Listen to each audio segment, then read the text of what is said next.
सबसे अच्छे दिन मेरे लिए आ गए हैं, क्या बता सकते हैं हम। भारत के शेर आए, भारत की बेटी ने भी उनका परचम लगाया हुआ है, भारत के शेर विद भारत के फ्लैग के साथ जापान में पूरे विश्व में डंका बजा रहा है, बल्कि भारत में नहीं, भारत से बाहर अमेरिका आज अपने भारत के घुटनों पे है, पाकिस्तान भारत के घुटनों पे है। भारत के शेर आए, भारत की बेटी ने भी उनका परचम लगाया हुआ है, भारत के शेर विद भारत के फ्लैग के साथ जापान में। मोदी जी इस बार 8वीं बार आए हैं, मैं उनसे 3 बार मिली, ये तीसरी बार है। हिरोशिमा में जब वो आए थे और गांधी जी का उन्होंने उद्घाटन किया था तब भी मिली थी। उनकी जो चाहत है आपने आज गूंज सुनी है पूरे हॉल में। सो भारत माता की जय, जय हिंद। मैं इंडिया आना जाना करते हुए 30 साल हो गए हैं, तो 30 साल सबसे अच्छे दिन मेरे लिए आ गए हैं, क्या बता सकते हैं हम। तबला परफॉर्म कर रहे थे आप? जी। आपने तबला कहाँ से सीखा था? मैं बनारस में पंडित लक्ष्मी महाराज जी से सीखे। अच्छा। जी। और यहाँ पीएम के सामने परफॉर्मेंस करके कैसा महसूस हुआ आपको? अरे क्या बता सकता हूँ, खुशी भी है और तो राजी भी हैं। आज आपको बताऊंगा दर्शकों, पाकिस्तान दुनिया भर में भीख मांग रहा है। ऑपरेशन सिंदूर में आतंकियों को तबाह कर दिया है, लेकिन अब पाकिस्तान से आवाज आने लगी है, मोदी जी बचा लो। कौन कह रहा है, कौन गुहार लगा रहा है, बताएंगे आपको। और शहबाज जो भीख मांगने पहुंचे उनकी क्या हालत हुई है, ये भी आज आपको दिखाएंगे। अब मुख्तलिफ टॉपिक्स पे हम गुफ्तगू ज़ाहिर कर रहे होते हैं, और जब सियासी मामलात आते हैं तो हम हमेशा देखते हैं कि रद्द-ओ-बदल होता रहता है, क्योंकि सियासत नाम ही तब्दीली का है। अब एक बहुत बड़ी तब्दीली इस वक्त सामने आ रही है, वो हकीकी तब्दीली नहीं जिसके नारे लग रहे थे, बल्कि अब ये मैं पूछना चाह रही हूँ कि ये जो तब्दीली है ये कोई बड़ी गलती साबित होने जा रही है PTI की तरफ से, या फिर अच्छी हिकमत अमली है, क्योंकि कुछ हलकों में इसको सराहा भी जा रहा है। नाजरीन, पाकिस्तान एक बार फिर कुदरती आफात के खौफनाक चुंगल में दिखाई दे रहा है। अब तो ये इल्ज़ाम लगा कि भारत ने आप ही हमला कर दिया। भाई भारत ने आप ही हमला किया, मगर ख्वाजा आसिफ साहब इससे एग्री नहीं करते। वो कि इंडिया ने कोई इस तरह का सिस्टम इस तरह अच्छे अंदाज से मैनेज किया हुआ है कि वो बड़े आराम से बगैर नुकसान के पानी हमारी तरफ फेंक देते हैं। तो ये पहले उनका बयान सुनिए, फिर इसके ऊपर आपकी राय चाहूंगा कि क्या करना है आने वाले दिनों में। सर, अगर आप रिवर रावी देखें, इंडिया ने अपनी साइड पे इतने शानदार स्पर्स बनाए हैं और बंद बनाए हैं कि उन्होंने सारा पानी वो हमारी तरफ फेंक देते हैं, उनकी तरफ मिनिमम डैमेज होती है।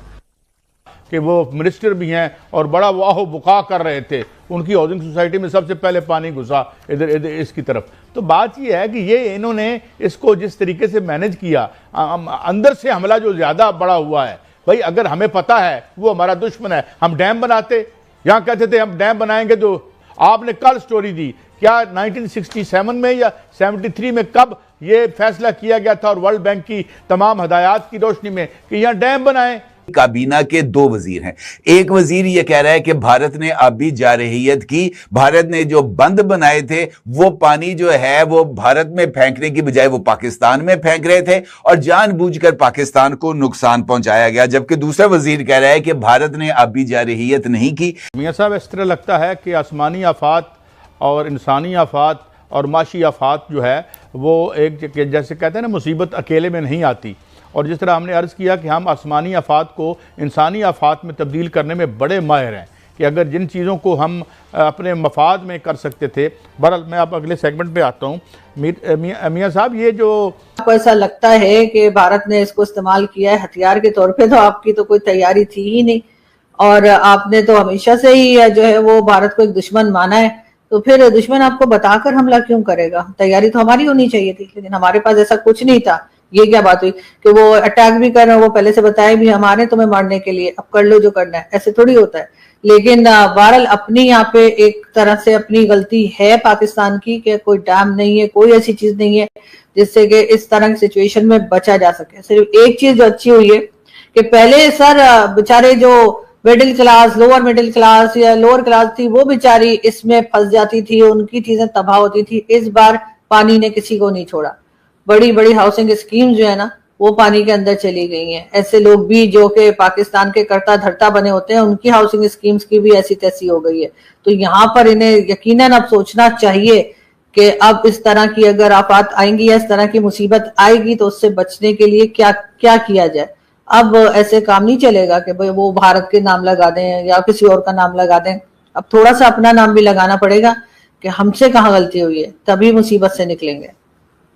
होगा। साथ साथ हम बात करेंगे भारत के हवाले से भी उसकी ट्रेड को कितना बड़ा हिट होगा। $300 बिलियन का कह रहे हैं उससे नुकसान होगा, मगर ज़ाहिर है उसके पास तो नुकसान होगा ना। हमारी तो 300-400 बिलियन डॉलर की टोटल इकानमी है। बहरहाल मियाँ साहब आते हैं लाहौर की हाउसिंग सोसाइटीज़। एक तो आपके पास क्या है, पानी रिसीड कर रहा है, दोबारा से बारिशों का ख़तरा है, और ये लाहौर के हवाले से फर्रुखाबाद में कोई बंद भी बनाए जा रहे हैं, कुछ इलाकों में बंद तोड़े भी गए हैं। शाहदरा का इलाका जो है उसमें जो है कुछ घर खाली कराए गए। कसूर में मुझे अभी बता रहे थे हमारे ब्यूरो चीफ कि वहाँ पे कुछ इलाके खाली कराए गए हैं, लोगों को स्कूलों में प्लेस किया गया और कुछ मगर वो वहाँ से अब कहीं अपने रिश्तेदारों के घरों में चले गए हैं। ओवरऑल क्या सिचुएशन है पर्टिकुलरली लाहौर और पिंडी में क्या है मियाँ साहब, ज़रा आपके पास क्या इतलात है इस ज़िमन में मियाँ साहब, यानी जद में आ सकती हैं एज पर योर रिपोर्ट? देखें काजी साहब, देखें जो इंडिया है, इंडिया ने जो सैलाबी रेले वहां से आए हैं उन्होंने इसमें कोई शक नहीं कि बतौर हथियार इसको इस्तेमाल किया है पानी को। इसमें जो ख्वाजा आसिफ साहब के बयान आए वो अपनी जगह है, लेकिन मेरे पास कुछ डॉक्यूमेंट्स हैं, जो कुछ दस्तावेजात हैं जो ये बताती हैं कि बाकायदा तौर पर अब भी जारहियत हुई है। और वह आप इंडिया के इलाके में देखें, वहां पर जो सिख बरादरी है वो बाकायदा सरापा एहतजाज है। वो कह रहे हैं कि हम पर जो है अभी जारहियत हुई है।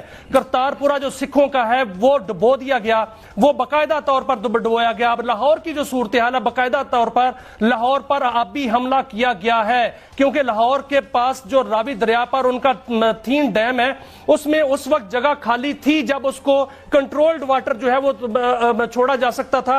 ये 25 जुलाई से कहानी शुरू होती है और 22 अगस्त को ये कहानी एंड होती है। उस दौरान जो है पानी को कंट्रोल्ड पानी वाटर छोड़कर वहां पर पानी को स्टे किया जा सकता था, लेकिन अब लाहौर खतरे में है इसलिए कि वहां से अब भी जारहियत की गई है। और यहां तक कहा जा रहा है कि ये जो रात है, जो रात अब शुरू हो चुकी है, ये लाहौर के लिए बड़ी अहम और बड़ी जो है वो तशवीशनाक सूरत हाल हो सकती है। अल्लाह करे ये रेला जो है वो आराम से गुजर जाए, वरना लाहौरियों को ये तजवीज़ दी जा रही है कि वो जिनकी 2 मंजिलें हैं वो ऊपर वाली मंजिल पर शिफ्ट हो जाएं, क्योंकि नीचे वाली मंजिल पर पानी बरस सकता है। और जिनके जो है घर जो है वो सिंगल स्टोरी है वो अपने घरों से नकल मकानी करें। इस तरह की जो है वो तजावीज़ दी जा रही हैं। लेकिन मामला ये है काजी साहब कि जो भारत की जानिब से जारहियत की गई, इस पर जो है वो दरिया सतलुज हो, दरिया चिनाब हो, इसमें भारत को पता था, 17 अगस्त को भारत को मालूम हो चुका था। नमस्कार दोस्तों। तो दोस्तों पाकिस्तान में इस समय बाढ़ आया हुआ है, और जब भारत ने पानी छोड़ा था तो दोस्तों इन लोगों ने हला कर दिया कि भारत ने हमें इन्फॉर्म कर दिया है। तो दोस्तों भारत के बताने के बाद भी क्या पाकिस्तान ने बाढ़ का पानी संभाल लिया? नहीं। इनके दोस्तों प्रधानमंत्री देश विदेश में जाकर भीख मांग रहे हैं, और पाकिस्तान से आवाज आ रही है कि पीएम मोदी हमको बचा लीजिए। बहुत ज्यादा कह रहे थे कि भारत ऑपरेशन सिंदूर के बाद भारत ने कहा था कि हम पानी छोड़ेंगे या नहीं छोड़ेंगे इसका कोई भी जानकारी नहीं देंगे, लेकिन भारत ने जानकारी दे दी कि पाकिस्तान में बाढ़ आने वाला है। तो ये लोग बहुत खुश हो रहे थे और भारत को समझ रहे थे कि भारत झुक गया। और जब बाढ़ का पानी दोस्तों इतना ज्यादा पाकिस्तान में तबाही मचा चुका है, इसके बाद इनको एहसास हुआ है कि नहीं, भारत झुका नहीं है बल्कि गलती हमारी थी। इनका कहना है कि भारत ने तो अपने अच्छे निजाम बनाकर रखे हैं कि भारत अपना सब कुछ मैनेज कर लेता है और हम भीख मांगने के लिए मजबूर हो जाते हैं।